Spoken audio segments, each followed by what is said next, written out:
ఇప్పుడంటే మాకు ఫోన్లు వీడియో కాల్స్ ఉన్నాయి. అంటే నీకు పెళ్ళైన కొత్తలో ఇలా ఆషాఢానికి పుట్టింటికి వస్తే నీకు తాతయ్యకి కమ్యూనికేషన్ ఎలా? ఉత్తరాలుండేవిగా. ఆయన రాసిన ఉత్తరాల్లో అక్షరాలే బోల్డ్ మాట్లాడేవి. అప్పుడు నువ్వు ఎలా ఉండేదానివి? అచ్చం నీలాగే.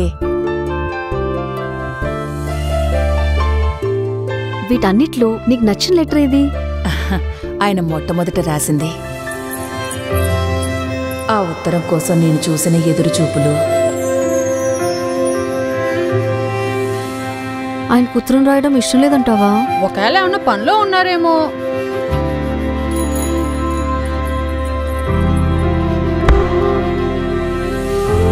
ఏమ్మా, ఉత్తరం పోయిందా?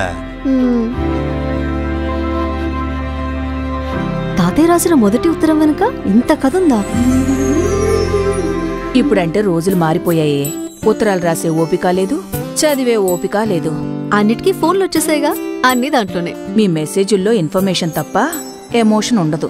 కానీ ఉత్తరాల్లో అక్షరాలు చెరపాలనుకున్నా చెరిగిపో, జ్ఞాపకాల్లాగా.